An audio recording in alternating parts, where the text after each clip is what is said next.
오늘은 시편 25편 13절부터 22절까지 말씀으로 여호와를 경외하는 자의 길이라는 제목으로 말씀을 나눕니다. 오늘 이 본문은 여호와를 경외하는 자에게 주어지는 약속과 환난과 그 중에 드려지는 간구의 내용이 담겨 있습니다. 먼저 여호와를 경외하는 자에게 주시는 복입니다. 13절은 이렇게 고백합니다. 그의 영혼은 평안히 살고 그의 자손은 땅을 상속하리로다. 여호와를 경외하는 자에게 주어지는 첫 번째 복은 바로 상황을 초월한 평안입니다. 이 평안은 문제가 사라져서 오는 평안이 아니라 하나님께 속해 있다라는, 하나님의 보호 아래 있다라는, 하나님의 주권 아래 있다라는 그 확신에서 오는 이 평안입니다. 그리고 두 번째 복은 14절 더 깊은 약속에 있죠. 여호와의 친밀하심이 그를 경외하는 자에게 있으며 그의 언약을 그들에게 보이시리로다라고 말합니다. 개인적으로 저는 이 말씀을 아주 좋아합니다. 하나님은 아무에게나 자신의 뜻을 맡기시지 않고 그분을 경외하는 자에게 하나님의 언약을 알게 하시고 깨닫게 하시고 그분에게 하나님의 일을 맡기십니다. 그 과정 가운데 우리는 고난을 겪기도 하고 환난을 겪기도 합니다. 이런 고난과 환난은 때로는 하나님이 우리의 믿음을 위하여 우리를 시험하시는 것이기도 하고, 때로는 하나님의 뜻을 방해하기 위하여 우리의 원수 사탄이 우리를 공격하고 방해하는 것일 수 있습니다. 그러나 분명한 것은 우리가 맨 처음 고백했듯 이 모든 것이 하나님의 주권과 하나님의 보호 아래 있기에 그 어느 길도 우리에게는 안전하다라는 것이죠. 왜냐하면 하나님이 우리와 언제나 함께 하신다라는 그 임마누엘의 약속이 우리에게 있기 때문입니다. 오늘 이 하나님과의 친밀하길 원합니다라는 이 기도가, 다윗의 기도가 우리의 기도가 되길 원합니다. 저는 개인적으로 기도할 때마다 하나님과 친밀하길 원합니다라고 기도를 합니다. 저도 기도를 잘 못하기에 어떤 마음으로 기도하냐면, 하나님, 제가 오늘 드리는 이 기도의 시간 30분만큼이나 1시간밖에 못 드리고 20분밖에 못 앉아 있는 것 같은 이 기도 시간만큼, 하나님 앞에 나오는 만큼 하나님과 친밀해지기를 원합니다 라고 기도를 합니다.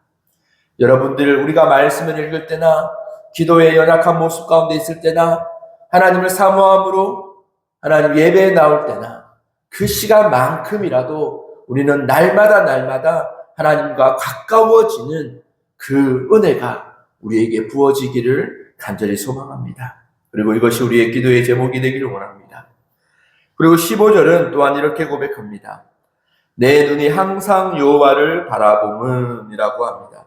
환경도 사람도 아니라 항상 여호와를 바라보는 눈, 그것이 하나님을 경외하는 자의 태도입니다. 우리가 눈을 들어 하나님 앞에 나오는 이유가 여기 있습니다. 우리의 신앙의 훈련의 근본은 하나님을 바라보는 것이다 라고 할 수 있습니다. 그렇게 우리는 날마다 하나님의 앞에 나옴으로 하나님을 바라보는 그 믿음의 훈련 가운데 있음을 우리는 기억합시다. 또한 이제는 두 번째는 고독과 환난 가운데 드리는 솔직한 기도에 대해서 다윗은 말하기도 합니다. 다윗은 자신의 현실을 숨기지 않았습니다. 16절에 보면 나는 괴롭고 괴롭다라고 말하고, 17절에 보면 내 마음에 근심이 많다라고 말하며, 19절에 보면 원수를 보소서 그들의 수가 많다라고 하나님 앞에 고백하고 있습니다. 믿음의 사람이라고 해서 외롭지 않은 것이 아닙니다. 기도하는 사람이라고 해서 근심이 없는 것도 아닙니다. 중요한 것은 외로울 때 어디로 가냐라는 것이죠. 다윗은 불평의 자리로 나아가지 않고 기도의 자리로 나아갑니다. 세상 사람들은 또한 우리가 실수할 때에는, 우리가 외로울 때에 우리는 주변 사람들에게 위로를 받고자 주변 사람들을 쳐다보며 서성일 때가 있습니다. 그런데 다윗은 그런 자리로 가지 않고 먼저 기도의 자리로 나아갔습니다. 오늘 우리 새벽은 우리의 연약함을 하나님 앞에 가장 솔직하게 내려놓을 수 있는 시간입니다. 하나님은 어떤 형식적인 기도보다 찢어진 우리의 마음, 상한 심령을 하나님 아버지는 기뻐하시고 받으십니다. 그리고 마지막 우리가 영혼을 지켜달라는 간구로 다윗의 기도는 끝이 납니다. 우리 20절에 보면 다윗은 이렇게 고백합니다. 내 영혼을 지켜 구원하소서. 다윗은 상황보다 자신의 영혼을 더 염려하죠. 문제 해결보다 먼저는 믿음이 무너지지 않기를, 믿음을 지켜달라고 그렇게 기도하고 있습니다. 여러분, 우리도 다윗처럼 우리가 하나님 앞에 우리의 믿음을 위하여 기도하는 자들 되기를 원합니다. 내 마음에 믿음이 있다라고 치부하는 것이 아니라 하나님 앞에 날마다 내가 하나님 앞에 믿음, 더 큰 믿음, 하나님의 뜻을 알고 하나님의 사역을, 하나님의 사명을, 내 삶을 믿음으로 감당할 수 있는 그 큰 믿음을 달라고 우리는 기도해야 됩니다. 하나님이 나를 향한 하나님의 계획과 뜻이 믿어지게 해달라고 그 믿음을 위해서 우리는 기도해야 됩니다. 우리는 때로는 믿음을 위해서 기도하는 것을 놓칠 때가 있죠. 그러나 분명한 것은 믿음은 하나님이 우리에게 선물로 주시는 것이기에 우리가 마땅히 믿음을 위해서도 기도할 수 있기를 원합니다.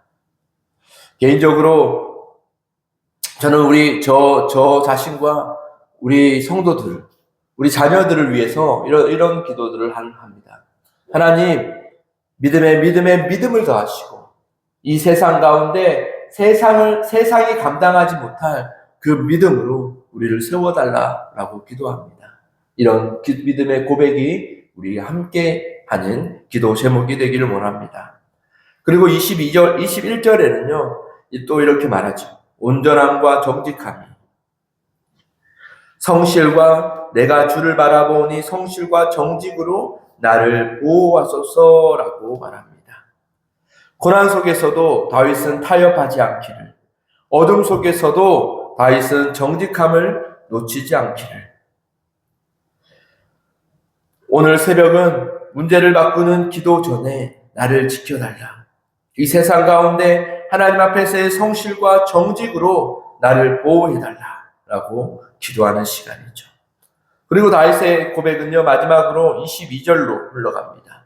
22절, 하나님이여 이스라엘을 그 모든 환난 속에서 속량하소서라고 말합니다. 마지막 22절은 다윗의 시선이 넓어집니다. 기도의 지경이 넓어지죠. 자신의 고난을 넘어 이제는 공동체의 회복을 위해 기도하고 있는 다윗의 모습입니다. 참된 기도는 결국 나에게서부터 시작되죠. 우리의 신앙은 때로는 나에게서부터 시작됩니다. 나의 어려움, 나의 상황, 나의 문제, 나의 괴로움으로 시작합니다.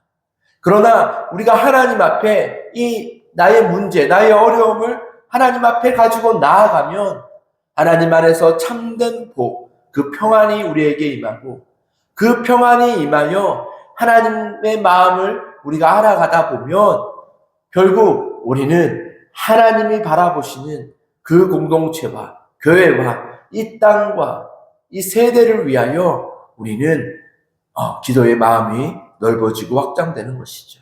여러분, 그것이 우리가 하나님 안에서 자라나는 신앙이기도 하고 또 그것이 이 다윗과 같은 이 기도가 하나님이 우리에게 품게 하시는 하나님의 마음을 품게 하시는 그 일이 된다라는 거죠.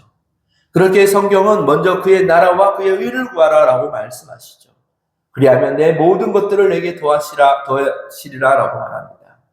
그렇게 우리는 우리의 문제를 놓고 기도하기도 하지만 우리는 항상 교회와 나라와 민족과 우리 공동체를 위하여 중보하는 자들이 되어야 합니다.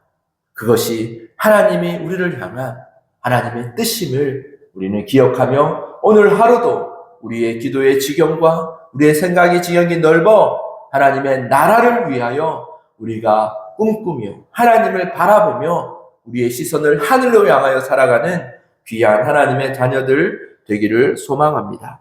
기도하겠습니다. 사랑하는 여러분, 시편 25편은 이렇게 말합니다. 여호와를 경외하는 자는 평안을 누리고 하나님은 그분을 경외하는 자와 친밀히 동행하시며 고난 속에서도 영혼을 지키는 기도가 필요하고 우리가 드리는 이 기도는 공동체의 회복으로 이어진다라고 말합니다. 오늘 새벽 우리의 눈을 다시 여호와께 고정하고 환경보다 크신 하나님을 바라보며 우리의 영혼을 주께 맡기는 귀한 하루가 되게 하여 주시옵소서. 예수님의 이름으로 기도드립니다. 아멘.